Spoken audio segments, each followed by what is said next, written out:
Well, hi everybody. Thanks for coming out today.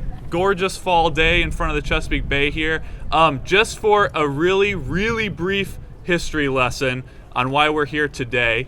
This is the anniversary of the Clean Water Act, and one portion of the Clean Water Act is the allowance for municipalities to ask for no discharge zones into the Chesapeake Bay. Into waters. I'm not going to explain what a no discharge zone is for you. I'm going to let Jackie Guile do that, and then we're going to walk through some speakers today. But we're really excited to be here, and I will turn it over now to Jackie Guile to explain why we're here with the no discharge zone petition and what that actually means. To lower this a bit. Good morning, I'm Jackie Guile, the Director of the Office of Environmental Policy for the City of Annapolis. And first of all, I wanted to welcome and thank our elected officials who are here. In addition to the mayor and the county executive, we have Senator Sarah Elfreth. We have Alderwoman Ellie Tierney, Alderman Fred Payon, and we're expecting Alderwoman Sheila Finlinson and Alderman Ross Arnett shortly. So what is a no discharge zone? It's an area where both treated and untreated sewage discharges from vessels are prohibited.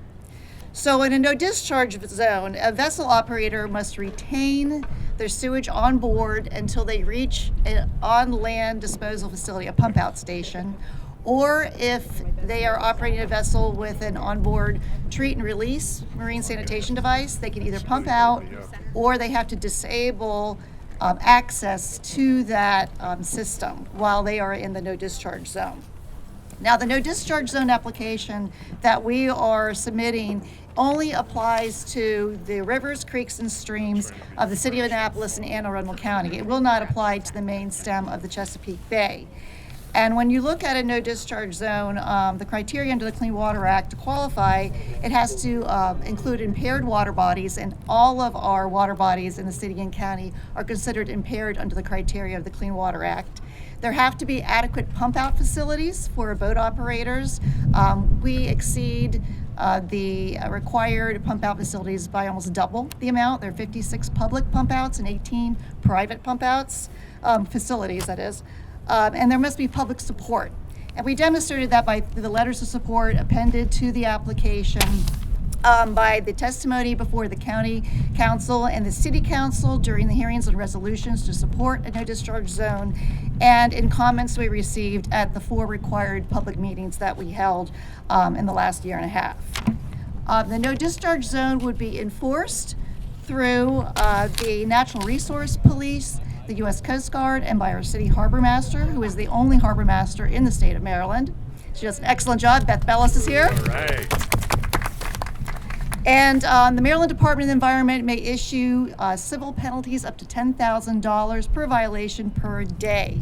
However, in our proposed application, we are proposing that we do a heavy education campaign. The county already does a lot of education. The city harbor master does as well, and we will supplement that in the city. And then that fines would be a measure of last resort. Warnings would be issued first, and then a fine if there is a continuing violation. So what happens next with this application? So after today, we would submit it to the Department of Natural Resources for their review. The Secretary of the Department of Natural Resources may choose to recommend approval to the United States Environmental Protection Agency. So the application would go to Region 3, and they will perform their own review. If EPA decides they wish to approve the application, there would be a public notice and comment period. So we're looking at almost a year from today before we would be able to implement the no discharge zone. So I'm going to leave the more details of the application to our next speaker that Matt will introduce. Thanks, Jackie. And for the record, sorry I forgot to introduce myself. I was so excited to get through the signing. Matthew Johnston, the Environmental Policy Director for Anne Arundel County. And our next speaker actually is the hardest worker. I apologize, politicians, but he truly is the hardest worker out of anybody here today. That's David Barker, the president of the Severn River Association. All right.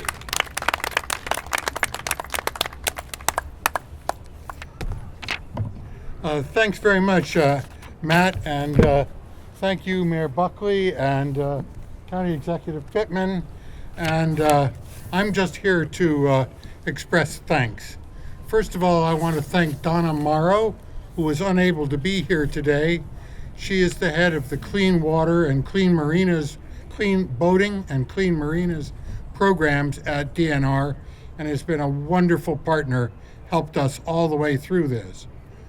I'd also like to thank Isabel Hardesty, who was at the time the Chester River Keeper, whose application served as a model for this one. And I learned from her today that the EPA Region 3 office in Philadelphia, which looks after the Chesapeake Bay, is just about to approve the Chester River's application to become a no discharge zone.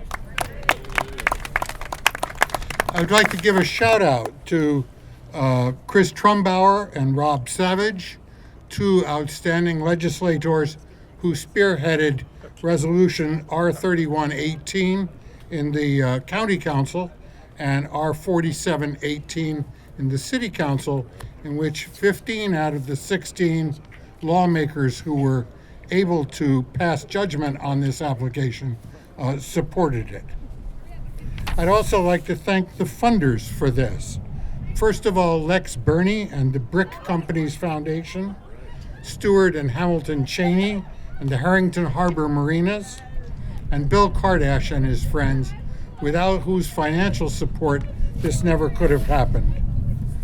I'd also like to thank the advisory bodies of the volunteers in the Annapolis Environmental Commission, particularly a call out for Kurt Riegel, who spearheaded it there, and the Anne Arundel County Maritime Advisory Board.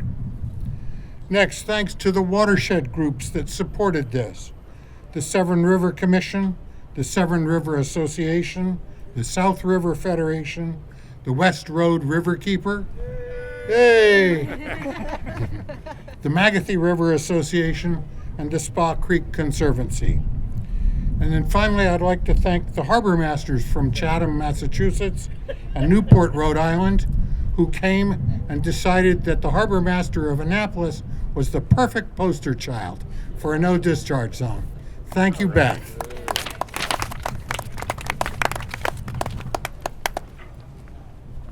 Thank you so much, David. He's very humble, but David and his staff and many others who are here today and who aren't here today put together over 100 pages for this petition, and they're the reason why we are here. So thank you again, David. Next, it is my pleasure to introduce my friend, your senator from here in Annapolis for District 30, Sarah Elfreth. All right. Good afternoon, everybody. I'd like to start by just saying that I'm here on behalf of the District 38 team, which is Delegate Shanika Henson and Delegate Alice Kane. I am here with every other elected official behind me because I think we all ran on the simple value that the Chesapeake Bay is our greatest natural resource and our responsibility and obligation to make sure it is here for generations to come. There's no single silver bullet policy solution to maintaining the health and preserving the beauty of the Bay. We have to approach it from a multitude of angles, working with our partners in Pennsylvania and Virginia, working around the state. But this is one of the key pieces to making sure that the Bay is here and healthy for generations to come. So just like it's everybody's responsibility as citizens to engage in this process, it's our responsibility as elected officials to work together hand in hand. And that's exactly what we're doing here today. You see it in the partnership between the city and the county. You're going to see it with our delegation with the Department of Natural Resources, our congressional delegation, and the EPA. It's going to take a village to get this done, along with all the wonderful advocates who are here today. So thank you for being a part of this journey. We will get there together. Thank you. Thank you, Senator, and we'll hold you to that. You're going to handhold this through, right? Okay. All right. And next, it's my pleasure to introduce, again, my friend and my boss, your county executive, Stuart Pittman, who at the beginning championed this effort. And it was 4 years before he got here, but it's 10 months since we got in, and he said from the beginning we got to get this done, and so that's why we're here today. So, County Executive. All right. Yeah, most people, when you tell them that we're doing this, they say, "Are you kidding me? You mean it's legal to discharge from your boat into the Chesapeake Bay? They can't believe it. So it's a little frustrating that we have to do all this paperwork and that we have to file these applications and wait a year. But I really want to thank the folks that are doing all the work to make it happen, to get through the bureaucracy to get this done. But this is, to me, is one of the easy things, even though they're making it hard. But the hard things we've been doing and we're going to continue to do. When we passed the stormwater fee, that was hard, getting everybody together and agree to actually pay to try to treat the water that comes from the rain, that comes off of roofs and off of parking lots and goes into the bay. And now we're confronting another one that's kind of hard. I think it should be easy, which is forest conservation, so that we can maintain the forests and they can absorb the water and get it down into the water table where it belongs, and get all the other environmental benefits of trees. So we're working really hard, and we're all working together. I mean, our delegation and Sarah are amazing. The mayor is amazing on this. We've got a really good team in this part of the state that really is committed, and I think the voters are committed to restoring the health of this Chesapeake Bay for future generations and for us. And this is just one of the easy ones. I hope we'll say in a year. And if not, Sarah's going to be working at the state level and make it happen. And we're all going to be advocating, and we're going to get pretty loud if it doesn't happen. So I'm glad we're here doing this now, though. It's about time. And last but certainly not least at all, your host for today, City of Annapolis Mayor Gavin Buckley. Phyllis Trawler Stewart. How you all doing? What a beautiful day. What a beautiful place that we live in. I was lucky to come to work today on my 12-foot inflatable tied up at City Dock. I have a great life. I want you all to look behind you at the kids here. This is the reason that we're doing this, right? This is the reason that we want to be able to look our kids in the eye and say we've done something, that we weren't asleep at the wheel. And I feel like we have been asleep at the wheel lately. And so it's going to take a big effort, but we're at a great moment in history now for this city, where we have coordination between the state, the county, and the city, like-minded people that want to do the right thing. And thank you to all of you out there, because I know this whole audience is a group of people that have always wanted to do the right thing. Happy anniversary. On this day 45 years ago, October 18th, 1972, the Clean Water Act was signed into law. Congress acted to pass legislation, and the Nixon administration signed this landmark bill because our waterways were close to ruin.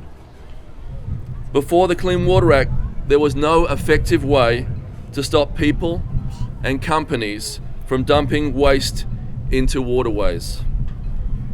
The goals of that bill and a number of pieces of federal legislation since have been eliminated. Discharge and sorry, a little windy out here, sorry. Has been to eliminate discharge of pollutants into waterways. We haven't achieved that goal just yet, but we need to use all the tools available to us to help get us there. One of those tools is to create a no discharge zone, allowing local governments to apply for the designation to the EPA where there are impaired waterways and where there is capacity to meet pump out demand and where there is public support for the application. Localities have been able to use no discharge zones to strive for waters that are safe places for public drinking water supplies, that support productive, safe, and diverse fisheries, and that create safe places to swim, boat, and play. By submitting our application for a no discharge zone, the city and the county demonstrate their shared commitment to their residents to provide a clean and healthy environment, and to strive to accomplish the national goal Congress codified 45 years ago. This no discharge zone petition has been a long time in the making. I know there are a number of people out there who have made this happen. I want to thank their efforts, starting with David Barker of the Seven River Association and the Seven River Associates. David worked tirelessly on the extensive application, the public meetings, and ensuring that we answered all of the questions. I also want to mention our other local Annapolitans in no particular order. Kurt Regal, Amy Clements, Frida Wildley, Diane Butler, Kate Bohannon, Sarah Phillips, Charlie Credder and Lex Burney, Rob Savage, and of course Jackie Gild. Finally, Hamilton Cheney for giving us a neighbouring no discharge zone at Harrington Harbour to connect to. Now County Executive Stuart Pittman and I will sign the petition and hand it off to the Maryland Department of Natural Resources. Thank you all.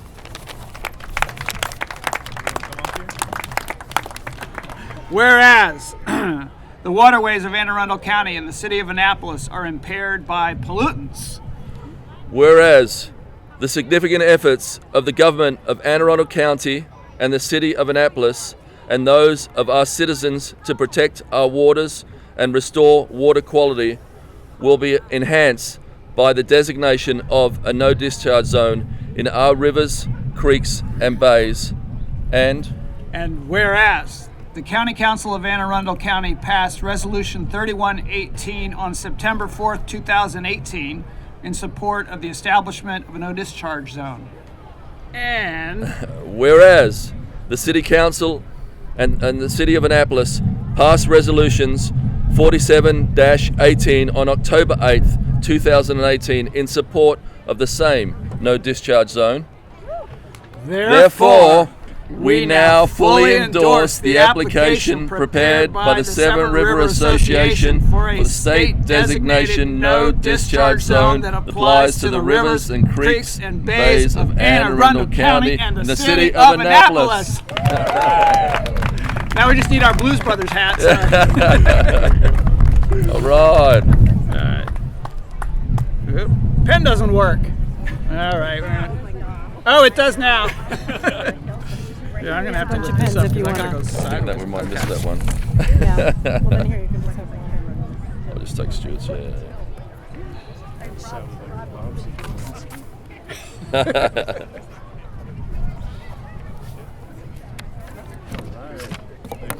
It's signed. All right. All right. Get it done.